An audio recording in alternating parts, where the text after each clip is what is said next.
y'all, welcome back. This is City Beat Chat Unfiltered. I'm D&D, and today I'm here with T. Claude, what's going on, y'all? How everybody feeling today? Y'all good? T, how you doing? Great, good. Claude, how you doing? Crazy turn of events these last couple of days. Yeah, it's been a lot going on this past week, weekend. A lot been going on. It has. Most deaf. I don't even know where to start, y'all. At all. T, what you got for us? What's going on? So I'm talking about this Mississippi crusade. I don't know if y'all heard about it, but it was surfaced in January of this year. Mm-hmm. But this has been going on in Jackson, Mississippi. Well, it was said that it was in Jackson, Mississippi. So 215 bodies were found in a pauper's gravesite. Yeah. So what a pauper's gravesite is, that's a cemetery for the unclaimed people, multiracial people, the poor. Like people who don't got enough money for a burial? People, hold on. Tell me, when you say unclaimed people, you mean they not like anywhere in the system where you can't find these people anywhere? No, they can't find their next of kin to claim them. So these are basically essentially people who are just homeless outside of, who some of them are not homeless. Some of these people have family members. It's just with these particular three men specifically, they just buried them in because of what happened, the circumstances of their deaths. So now, mind you, these cemeteries are marked with rods and numbers, so they don't even have names on it like a normal, gravesite with a tombstone on it. Mm-hmm. They didn't have that. They got like inmate numbers and stuff. Pretty much. Like they giving you dead inmates numbers. So when I was doing my research, I seen that they said that it was behind a prison. So my first instinct, and when I was reading, it was inmates, particularly just inmates, but that's not true. When I started to dig in, so African American civil rights attorney Benjamin Crump, he found this and he hopped on it expeditiously, honey. I know that's right. Mm-hmm. So Crump emphasized the inhumane of the treatment and called for an investigation on these deaths.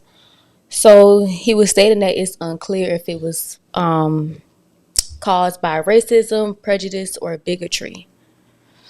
So they don't know how these bodies got there?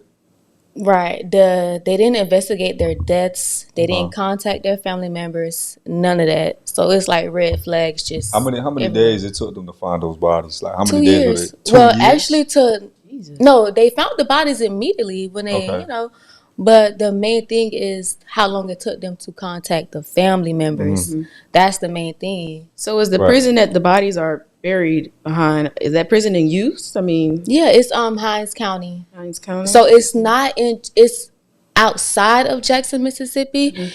It's actually located behind the Hinds County Penal Farm in Raymond, Mississippi, and it's just outside of Jackson. So it's not in Jackson, Mississippi. In Jacksonville itself, it's outside of Jackson. Outside, okay. Yeah, because I was saying that a lot of people were saying that it's in Jackson, but it's outside of Jackson. Is this the only county that all of this is happening in? No, actually they have pauper cemeteries in U.S. in every state of the United States of America. That's crazy. So we have one here.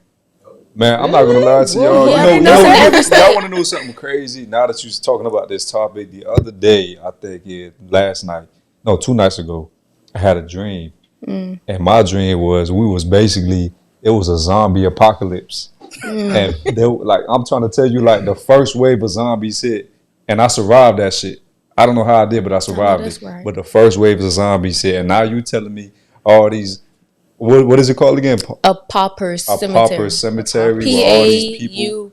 Pauper. Man, let me tell you something, bro. And with all these chemtrails going on in the sky, I can only imagine. I said, wait, what I spelled? Because I think I put a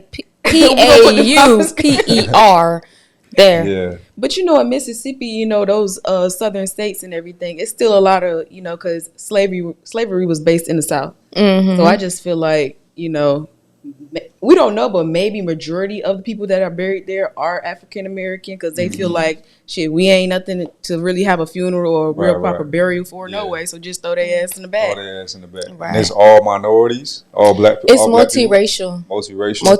And you know they're gonna cover that shit up. Man, You know it's you know niggas back man, there. let me tell you something, bro. That is crazy. That is a crazy story, though. That's interesting. Yeah. And so 3 men in particular were being investigated. You can pull up the pictures so we could all see them and their mothers. Let's see these dudes, man. So, we have Mario Moore. Which one was that one? He's in the middle.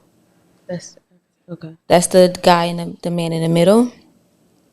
And then to the right of him, we have Dexter Wade and his mom. And then the Caucasian man is Jonathan David Henkins.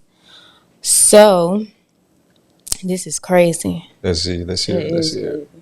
Now, there were efforts to contact the Hinds County coroner, Sharon Grisham Stewart, to determine the cause of deaths. She did not respond to calls, texts, or emails.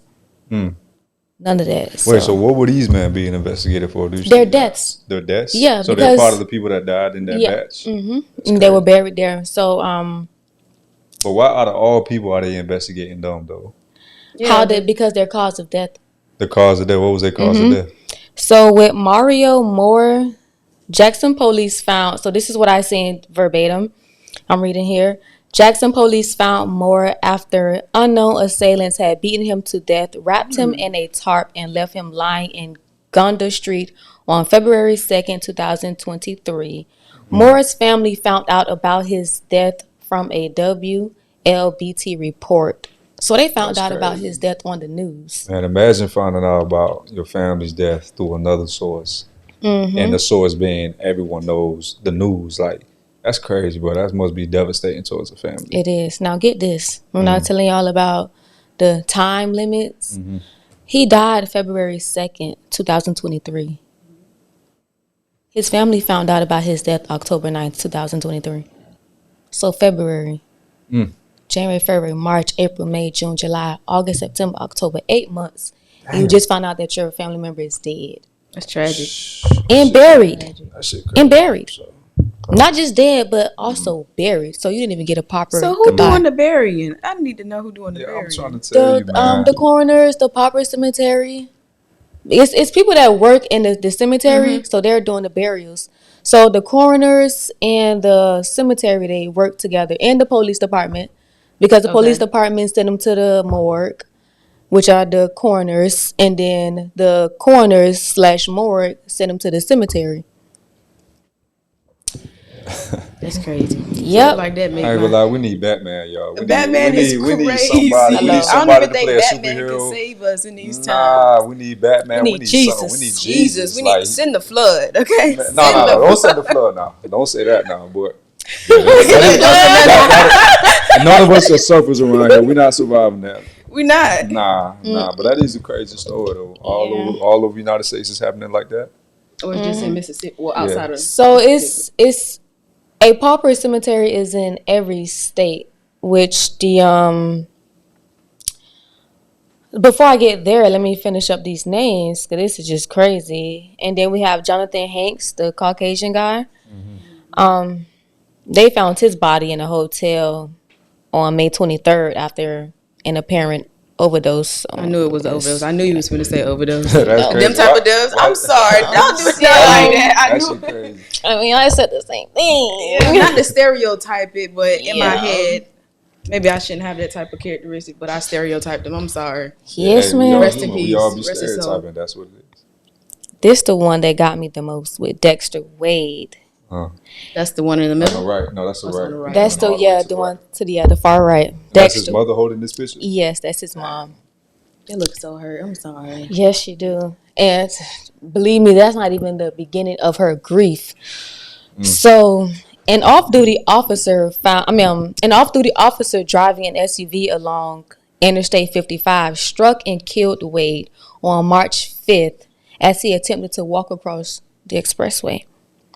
So a police officer killed Dexter Wade with his car. The Caucasian one, wasn't it? They didn't say which officer it was. Come that on was now. they didn't expose that. I mean, we know. We know him. Shit, I don't know. Shit, I hope not. I hope not. You know how that go, Claudio. You know how it go. But I know how it go. You know what's crazy though? It's like stories like these. If it wasn't for T bringing to the light on this show, we wouldn't even be hearing about shit like this. And every day all over America, we know how it goes. We don't hear about none of these stories, especially when it comes to minorities. It's just swept under the rug. A lot of like history has been hidden from us. You know what I'm saying? Like they just what was that saying that they say? The winner or the victor chooses to write how history was really told. Like he writes history even if it's a lie. You know what I'm saying? So it's just crazy, bro. That's a crazy story right there for sure. Yeah, it is, and it gets crazier. There's still more. Yeah, I'm about to wrap it up because it's crazy. Man. So now, Dexter Wade's mother, she actually she said that she questioned how officials could make the mix-up since she had already been in a lawsuit with the city of Jackson over the death of her brother, George Robinson. Verbatim, she said, "How could you not say this was a vendetta? I put in a missing persons report. There's my address. There's my phone number. How could they not put that all together?" she said at the press conference on October 20th. So she had put in a missing persons report for her son. Nobody responded to it. They took it lightly. Her son, she put that missing persons report on, I believe it was the 14th of April. I seen that somewhere. But yeah, man, this is Crazy story, man. I don't even know where to start. But just to make it, crazy. Positive, Joseph Wade, he's the chief. Yeah. It's too much. You about to turn me into Batman. Shit. Man. Nobody gonna step up to the plate. Nobody gonna step into the plate. We got somebody for it. Woman, honey. So Joseph Wade, he's the chief of Jackson, Mississippi Police Department. He just instituted a new death notification policy that will give relatives information about their deaths and calls. So that's a good thing now. Yeah. If someone passes away, they're going to give a notice to the family member. So that's good. That's good. Yeah. They're not even doing anything for the adults, so imagine it's a child involved, man. Man, let me tell you something, bro.